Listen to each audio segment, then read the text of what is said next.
Assalamualaikum warahmatullahi wabarakatuh. Selamat pagi anak-anak. Bagaimana kabarnya di pagi hari ini? Alhamdulillah ya, sehat semua. Sebelum kita memasuki materi, ada baiknya kita berdoa terlebih dahulu ya anak-anak. Mas Ijan, tolong dipimpin doanya ya.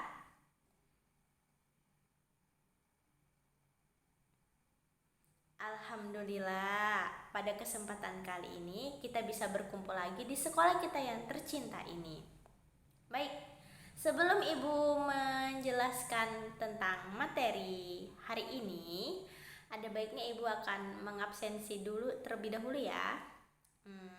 Siapa yang tidak hadir pada pagi hari ini? Nihil ya, Alhamdulillah ya nihil semua. Oke, baik. Sebelum Ibu melanjutkan materi pada pagi hari ini, Ibu ingin bertanya. Di materi sebelumnya ada yang ingin ditanyakan? Baik, Ibu akan mengulas kembali ya. Ibu ingin bertanya kepada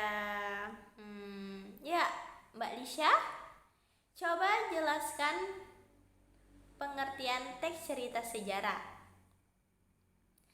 Ya, 100 buat Mbak Lisha. Ya, cerita sejarah, cerita yang terdapat pada masa lampau. Nah, di materi kali ini kita akan membahas tentang teks laporan percobaan. Baik, Ibu akan menjelaskan ya teks laporan percobaan. Nah, anak-anak, pengertian teks laporan yaitu teks rekaman percobaan atau biasa disebut teks laporan percobaan atau juga teks eksperimen. Rekaman merupakan nomina yang mendapat imbuhan dari bentuk dasar rekam. Rekam dalam Kamus Besar Bahasa Indonesia atau KBBI diberikan 4 makna. Yang pertama ada bekas atau kesan dari sesuatu yang diucapkan.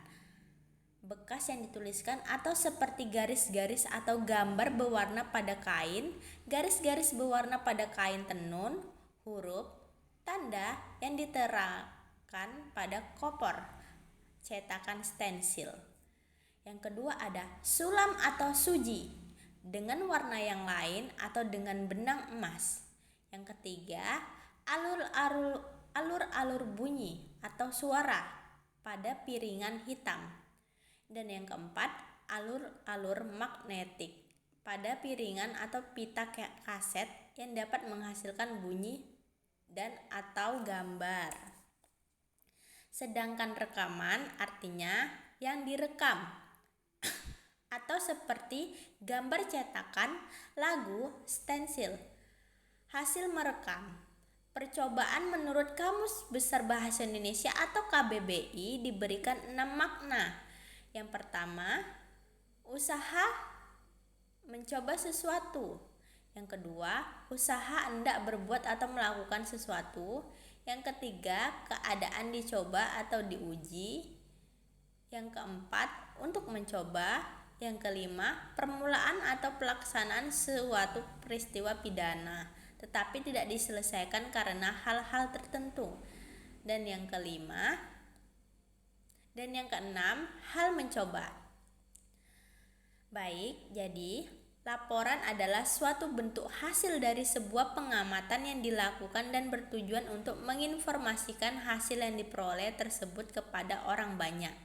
Berdasarkan pengertian tersebut, teks rekaman percobaan adalah sebuah bentuk tulisan yang memaparkan suatu fenomena hasil dari pengamatan, percobaan atau eksperimen kepada para pembacanya. Selanjutnya anak-anak ada fungsi teks laporan. Yang pertama, yaitu sebagai bahan pertanggungjawaban. Yang kedua, untuk menjelaskan dasar penyusunan pemecahan masalah.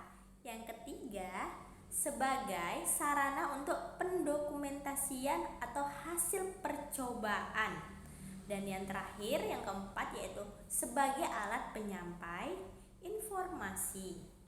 Selanjutnya ada macam-macam model teks laporan.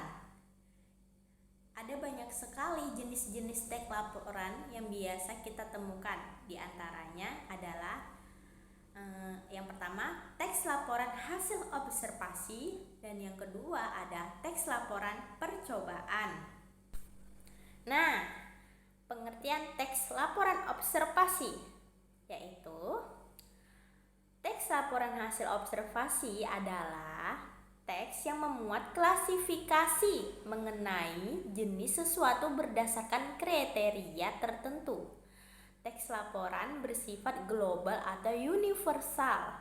Teks laporan lebih menekankan pada pengelompokan berbagai hal ke dalam jenis sesuai dengan ciri-ciri setiap jenis pada umumnya.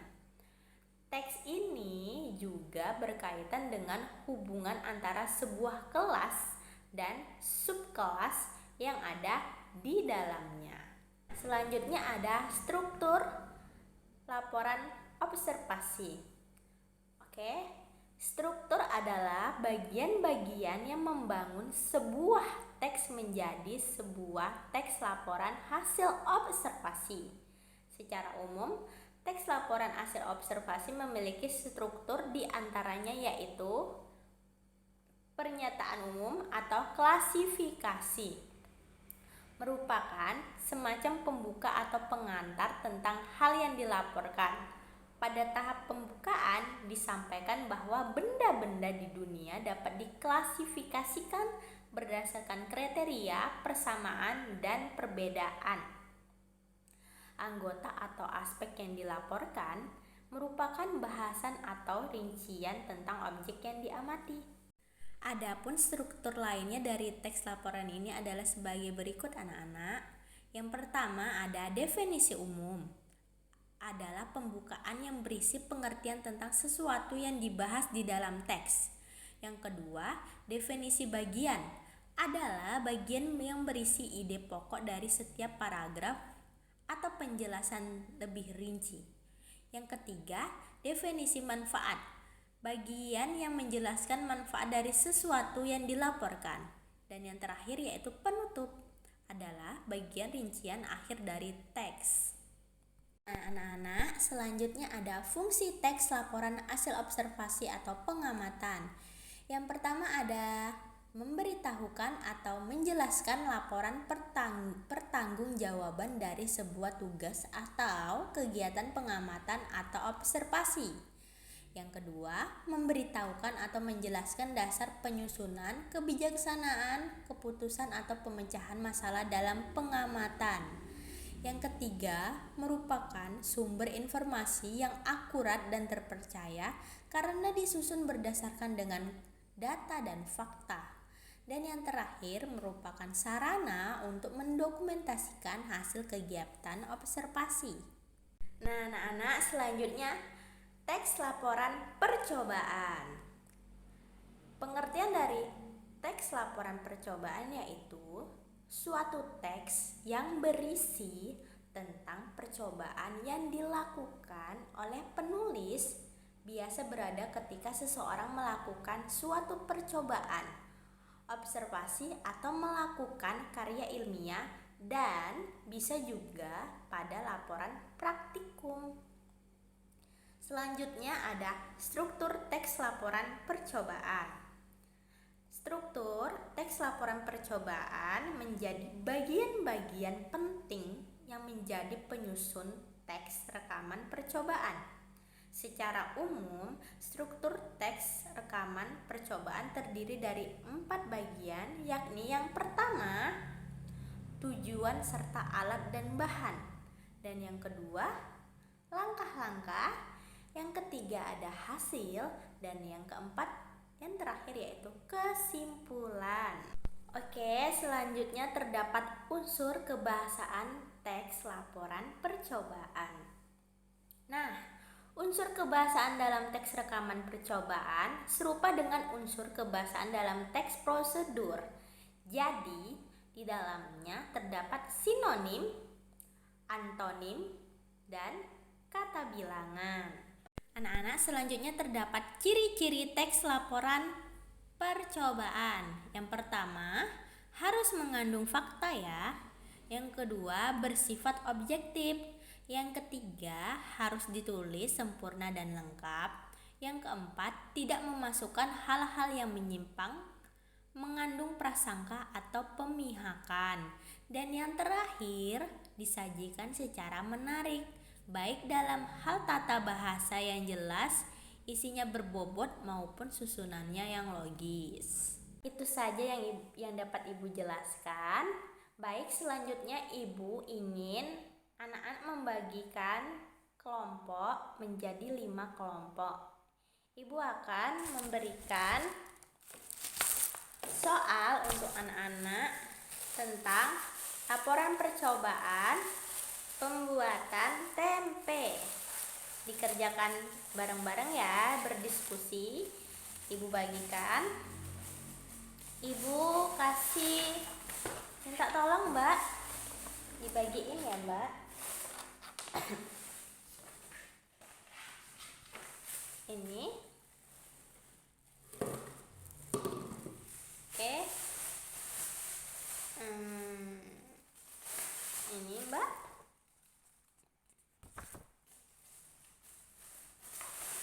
Ini Mas, tolong. Nah, di sini terdapat laporan percobaan pembuatan tempe. Ibu ingin anak-anak mengidentifikasikan tentang laporan percobaan pembuatan tempe. Dikerjakan, Ibu kasih waktunya 5 menit. Nanti dikumpulkan tugasnya ya. Nah, baik, sudah semua ya dikumpulkan. Ibu akan memeriksanya. Berhubung jam pelajaran sudah selesai dan sudah habis, Ibu akhiri pembelajaran pada pagi hari ini. Jika ada yang ingin ditanyakan, dipersilakan anak-anak. Ayo, ada yang mau ditanyakan? Bagaimana? Sudah mengerti? Oke, baik ya. Berarti sudah mengerti ya tentang teks laporan percobaan. Nah, sebelum Ibu mengakhiri materi pada pagi hari ini, Ibu akan memberikan tugas. Oh ya, tugasnya Ibu kirim di Google Classroom ya anak-anak. Bisa dilihat. Di situ Ibu mengasihkan lampiran kerja, yaitu tentang laporan percobaan membuat slime tanpa boraks. Di situ sudah ada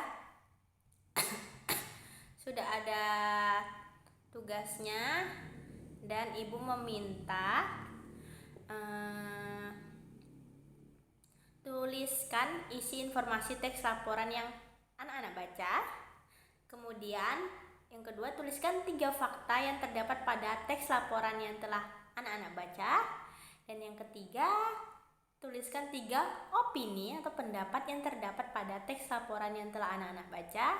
Yang keempat, tuliskan 2 tanggapan atas isi laporan yang telah anak-anak baca. Dan yang terakhir, simpulkan laporan percobaan di atas. Nah, berhubung waktu jam pelajaran sudah selesai, Ibu cukupkan dulu ya pembelajaran pada pagi hari ini. Oh iya, Ibu mau mengingatkan, di pertemuan selanjutnya kita akan membahas mengenai kaidah kebahasaan teks laporan percobaan. Oke, sebelum kita mengakhiri pembelajaran pada pagi hari ini, mari kita mengucapkan alhamdulillah bersama-sama. Alhamdulillahirobbilalamin. Sekian yang dapat Ibu sampaikan, kurang lebihnya Ibu minta maaf ya. Wassalamualaikum warahmatullahi wabarakatuh anak-anak.